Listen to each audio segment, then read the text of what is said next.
Hey guys, Nick here, and welcome to part 8 of What If Dale Survived the Remake, wherein last time we ended all ties with Tomas and Andrew, and got into Michonne and Merle and all of Woodbury finally coming into contact with the group, and Dale's influence actually being shown with Woodbury and changing that whole story in its entirety, and with Dale and Glenn going instead of Dale and Maggie, provoking the question, what would happen when Merle took Glenn hostage?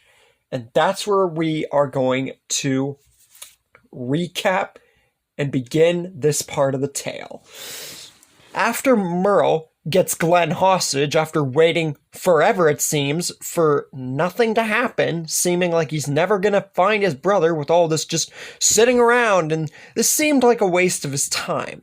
Dale tries to talk him down, being Dale, and saying that all he had to do was wait, but Merle said, nah, he's done waiting. He waited for someone to come up and rescue him after he was left to die on a rooftop. That never happened. He had to rescue himself. And now he's waiting to try and see his brother again, and it seems like he's just wasting his time. So now they're gonna play by his rules. But Glenn isn't ready to give up yet, and with Dale being around and Glenn's whole resolve being softer, obviously, because of how much Dale was, like, better in terms of, like, a father figure than Herschel was, he tries to talk Merle down too, but Merle just slaps him with the gun and points it straight at Glenn's head, saying that clearly he didn't hear him the first time when he said it to Dale up there. They're playing by his rules now. They're going to tell him exactly where his brother is, or he's going to pull the trigger. And unlike T-Dog, he isn't going to be merciful and not pull the trigger. He means it. Dale, he wants to talk Merle down. He wants to do everything in his power to just bring him back and just be the person that he is. And he knows how much Merle cares for Daryl. But there's just so much of him that does not want to tell him about the prison and everything, and just let Merle come back with them and everything and not make a big deal. But he's gonna have to tell him. Like, there's no getting out of that. It's either he tells him about the prison, or Glenn, and possibly him, dies. So he literally is like, he can't shoot him, obviously. And he wouldn't regardless because of who Dale is. So, against his very much so better judgment, Dale just sighs and is like, fine, but you have to promise to let Glenn go. Merle, feeling an advantage here, raises his gun away from Glenn, kicking him in the gut and just pretty much tossing him aside as if he were a piece of garbage. Points the gun at Dale and says, talk fast. And Dale, feeling his own advantage here, cocks up his rifle and just, whatever part of him was going to shoot isn't now. But just before he's about to tell Merle what he wants to know, a sword pierces through Merle's chest, right through the heart, similar to how the governor died whenever Michonne saved Rick from him. This time, it was Michonne saving Glenn and Dale from the likes of Merle. She slices Merle straight through the heart, cocking her sword back, and this time kicking Merle away as if he were a piece of trash, leaving him to bleed to death. Glenn and Dale hold up their guns, but Michonne, for one thing, says that she isn't here to fight them, and even if she was, she's in no position to fight, and shows a bullet graze in her leg, and the fact that she already had a scuffle with Merle before. She had been on the sidelines and seen that the two of them were going through this trouble and then ran into Merle. She wasn't sure whether or not to help or whether they were friendly. But Then she recognized who Dale was, and she has someone back from the town that she was just at, where Merle came from specifically.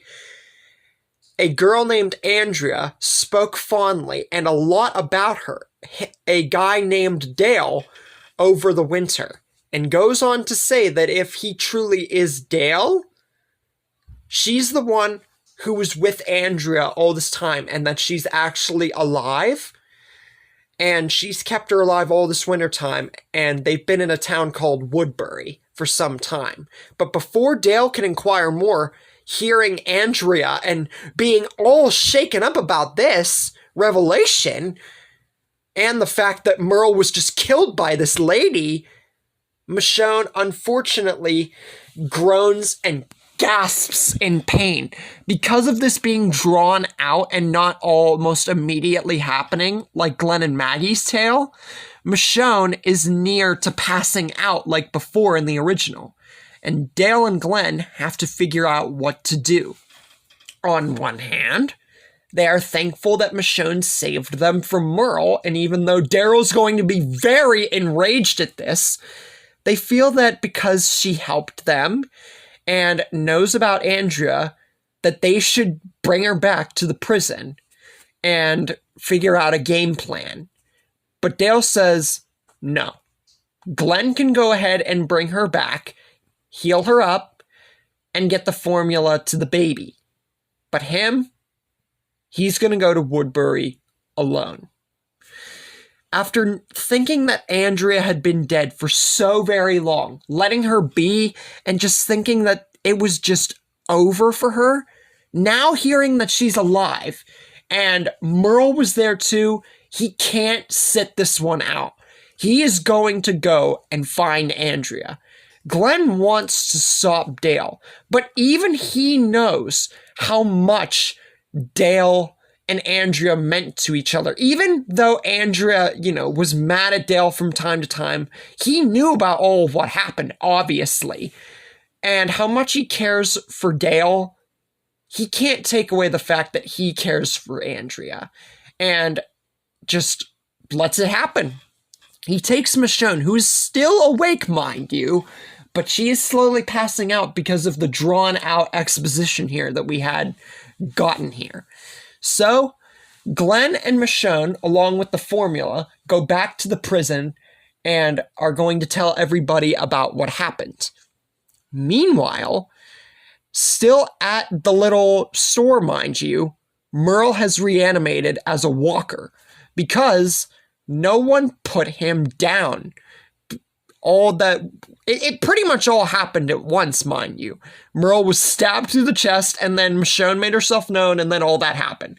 No one had the time to put Merle's walker down when he turned. So, he turns now.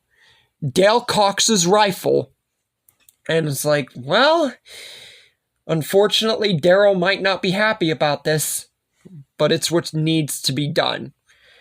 Shoots Merle's walker, and gets ready to make a beeline for the town of Woodbury. And even if it will take him a minute to find it, Michonne, saying what she said already, will give him enough of a clue. So, he makes his way towards the town. Meanwhile, the governor and Andrea have gotten a lot more acquainted, annoyingly.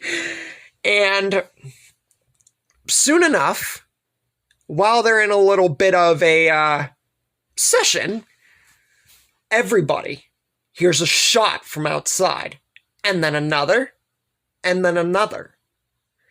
Some people from inside the town can see an old man frantically yelling, coming out of a car with something or someone else in it, but they can't make out what. But they can make out what he's saying. It's Dale, and he frantically yells in a very serious tone that would make all of Dale's character much different. He yells for the leader of the community to step out, and that he wants to see Andrea. But he's not saying this in a threatening tone, and that's where we're leaving him for the moment. Meanwhile, Glenn and Michonne, who is injured, mind you, and Glenn has to care for at least part of the way to the prison, along with the formula, make their way to the prison, and Rick wants to inquire the information from Michonne, except he's obviously lighter, with Lori being alive, and the fact that Dale, like I said, has had a much more significant moral compass. And also, he's being accompanied by Glenn, and not, just coming by herself. Glenn states all of what happened since they last saw each other, saying about how she saved him and Dale, but unfortunately has to get into the bad part of the news, saying that even though they got the formula and he came back in one piece, Dale unfortunately did not return, and Michonne unfortunately had to put down Merle because she saved them both from him killing either one or both of them just to figure out where Daryl was. And Dale went to the town Woodbury because Michonne had been with Andrea all winter and is staying at the town. Upon hearing of his brother's death, Daryl instantly holds up his crossbow, literally a second away from shooting Michonne straight in the temple. But Glenn yells at Daryl, in a very reminiscent situation to another What If, mind you, to not shoot, except nothing bad's going to happen here, unlike that particular tale, if you guys get what I mean. Saying that Michonne literally saved him and Dale from dying. Merle was going to kill them just because he wanted to know where Daryl was. It couldn't be helped. So, ultimately, they should be thanking her. She saved their lives. Merle was not the same person. And he kind of was, if you get what I mean. Rick wants to inquire more on the fact that Andrea was there and saved by this woman and is now at the town with the town's leader, and Dale went after and is possibly walking into a death trap. And the fact that Merle was killed. It's a lot to process, even for someone like Rick, even if he is a lighter person. But Daryl says that if Dale's walking into a death trap, he will go. And only him. Why? Because it was his brother, and if he can't kill her, which he's not truly mad at her now, he's still not gonna really outright forgive her.